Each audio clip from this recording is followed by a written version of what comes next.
నేను ఇంకొక surprising point ఏంటంటే మీకు ఆ ఇష్యూ జరిగినప్పుడు you are very young, quite young. కాపాడింది సార్ ఏజ్. సో నేను అదేంటంటే ఇప్పుడు ఆయన అప్పుడే కంపారిజన్ నేను ఏం చేస్తున్నానంటే ఆ గ్రహాలు అస్ట్రాలజీ సార్, ఇక్కడ మనం నమ్మాల్సిందే అస్ట్రాలజీ అంతే సార్. తర్వాత దేవుడు కన్నా దయ్యాలను చూసారా, what I'm trying to say the bad spirit, black magic, witchcraft, ఇది బాగా పవర్ చేస్తుంది సార్. ఇది చాలా పనిచేస్తుంది. మీరు నమ్ముతారండి? నేను నమ్ముతాను సార్, నాకు జరిగింది. ఇవన్నీ జరగడంతోనే మన గ్రహాలు వీక్ అన్నప్పుడు అది పనిచేస్తాయి. గ్రహాలు వీక్ అయినప్పుడు పనిచేస్తాయి. ఇప్పుడు అవి మామూలుగా చేసేవాళ్ళు చేస్తారు సార్, వృత్తిలో పైకి రాకుండా, ఆరోగ్యంలో పైకి రాకుండా, డబ్బు పైకి రాకూడదని, ఇలా శత్రువులు ఎక్కువ చేస్తారు, మనకి జలసుకున్నారు.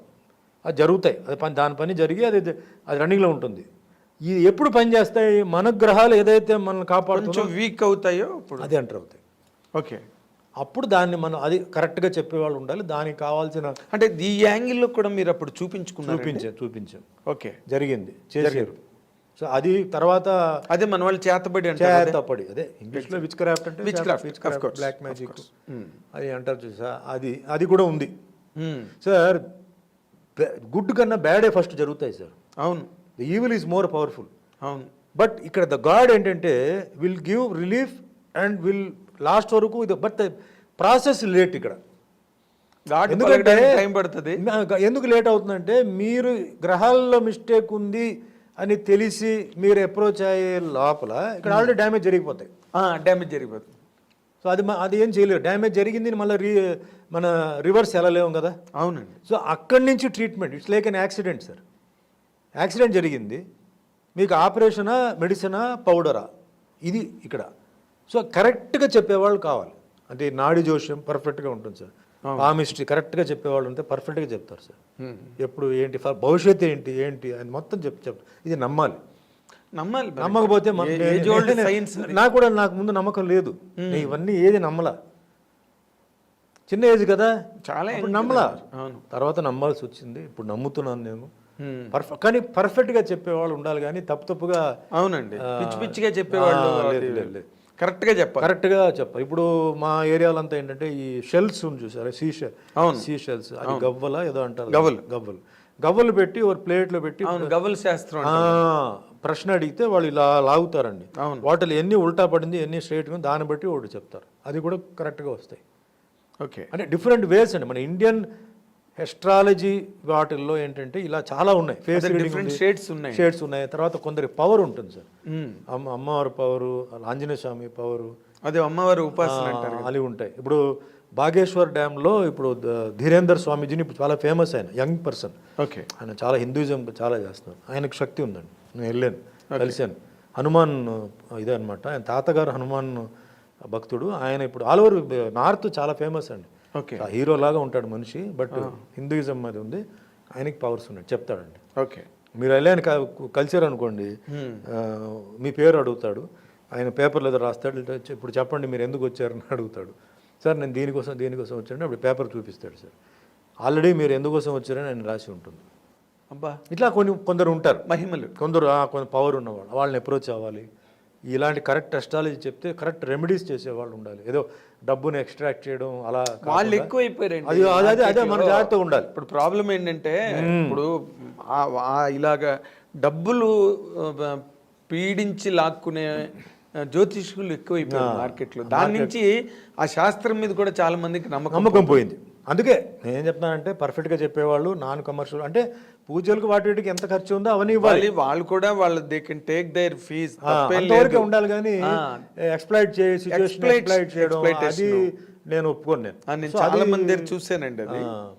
అది ఇంకోటి కూడా ఏంటి సార్, ఇప్పుడు అస్ట్రాలజీ కూడా ఎట్లా అంటే డాక్టర్ దగ్గర మనం మందు తీసుకోవడానికి అంటే వెళ్తున్నాం కదా, కొన్ని డాక్టర్స్ ఏంటంటే వాళ్ళు ఇచ్చిన మందు పనిచేయదండి. మళ్ళీ ఇంకో డాక్టర్ దగ్గరికి వెళ్తే వాళ్ళు ఏదో 2-3 మందులు మారుస్తారు, అవి పనిచేస్తాయి. మళ్ళీ మీరు మెడికల్ షాప్కి వస్తే మీరు మందులు అడిగారు అనుకోండి, వాటిలో ఉన్న ఇదే దీంట్లో కూడా ఉందండి, సేమ్ కంపోజిషన్ కంపెనీ పేరు వేరే అంటాడు. అట్లా ఇది కూడా ఏంటంటే చెప్పేవాడు ఏంటంటే ఆయనకి ఆ పవర్ ఉండాలి, తర్వాత ఆ సిన్సియారిటీ ఉండాలి, ఆ అభిమానం ఉండాలి. ఆయనకి ఫీజు ఆయనకి మనం డాక్టర్కి మనం ఫీజు ఇస్తేనే మందు పనిచేస్తాయి. అంతే డాక్టర్ ఫ్రీ. నేను ఎప్పుడు డాక్టర్ దగ్గర మ్యాక్సిమం నేను డబ్బులు ఏదో ఒకటి పెడతాను, ఎందుకంటే ఫ్రీ వద్దు సార్, అది మీ వృత్తి. అవును, మనకి ఫలం ఉండదు. నాకు అభిమానంతో చేస్తున్నారు, కానీ ఇది ఎవరికైనా ఉపయోగపడుతుందని చెప్పేసి నేను 500 రూపాయలు నేను పెడతాను. అవును, అది తప్పు అని చెప్తాను. అట్లా ఇది కూడా ఏంటంటే వాళ్ళ వృత్తి కాబట్టి అది ఇవ్వాలి. బట్ వాళ్ళ అభిమానం సిన్సియర్గా చేసి వాళ్ళు చేస్తే డెఫినెట్లీ క్లూజ్ రావచ్చు.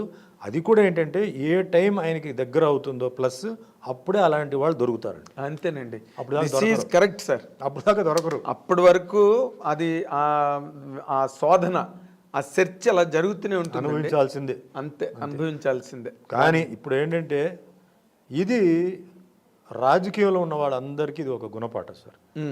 ఓవర్ కాన్ఫిడెన్స్, నాకు పవర్ ఉంది, నాకు డబ్బు ఉంది, నాకు చాలామంది అడ్వైజర్స్, తెలివితేటలు ఉన్నాయి, నాకు తెలివితేటలు చాలా ఉన్నాయి అని చాలామంది ఉంటారు చూసారా. విర్రవీగడం వేస్ట్. ఇది ప్రూఫ్. ఇది ప్రూఫ్. సరే, సుమన్ అయితే అప్పుడు పొలిటికల్ వాడు కాదు, సుమన్కి అప్పుడు సపోర్ట్ లేదు, సుమన్కి ఏదో జరిగింది, అది వేరు. ఇప్పుడు దీనికి ఏంటి సమాధానం చెప్తారు చెప్పండి. సుమన్ అసలు గట్టిగా మాట్లాడితే మన కొలిక్యువల్ టర్మ్స్లో చెప్పాలంటే బచ్చా 100%. అంతే కదా సార్. మీకు 100% ఏజెన్గా ఎంత అసలు మీకున్న తర్వాత మీకు తెలుసు, అప్పుడు సుమన్ అలాంటి వాటికి చేయాల్సిన అవసరం లేదు.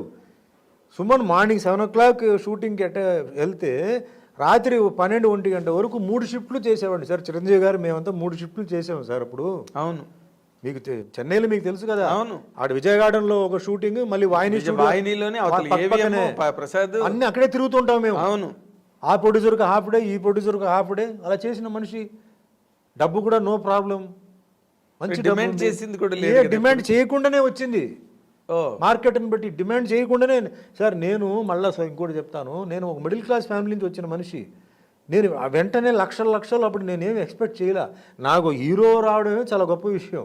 అవునండి, నాకు ఏది డబ్బు కూడా అన్ఎక్స్పెక్టెడ్.